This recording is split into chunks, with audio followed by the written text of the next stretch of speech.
the exaggerated craziness of how overexposed to information we are and how it's affected our culture. I was raised by television. I was. And that's scary in many respects, but in another respect, it's amazing. And the age of information and what it could do for kids now. You just have so much information being thrusted at you. I mean, I know so many people that I believe otherwise would have been so eager, energetic, and have more, they would have had more drive. But for some reason now, with all this information coming in, you kind of like get disillusioned, or you kind of get lazy because you think that you know what it would be like once it's accomplished. And people just, so many lazy people in the world today. I think it's because of that. So it's interesting. I would love to, like, that's my main focus, is focus on that. I'd love to travel around the world and visit kids in schools so you could see the difference between the American culture and what exactly it is that's really attacking our education system. Because I know that I really wasn't being educated in public school. You know what I mean? Most I learned was how to socialize and become a chameleon, the chameleon that I am today. And I'm very thankful for it. It's been very useful to me.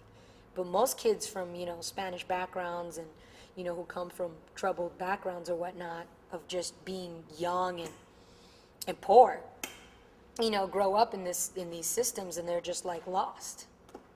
You grow up in a place like Jersey City and you're surrounded by so much crime, so many scrubs, you know, that are like, and I only mean scrubs, not in a,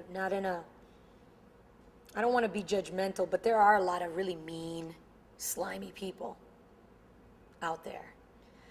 And I was blessed to have the beautiful aspects of every culture being thrusted upon me. From the poor little drug dealers that sold drugs on the corner were really nice to me. Cool people. Because at the end of the day, it's all about eating, shitting, sleeping, and loving.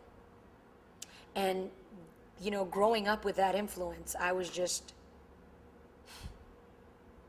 it's just like, I look at it now and I'm like, I would look up at the sky and I'd be looking at those stars and I'd be like, I don't belong here. You know? I just don't.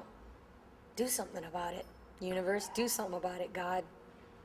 Because this isn't my home and I feel it.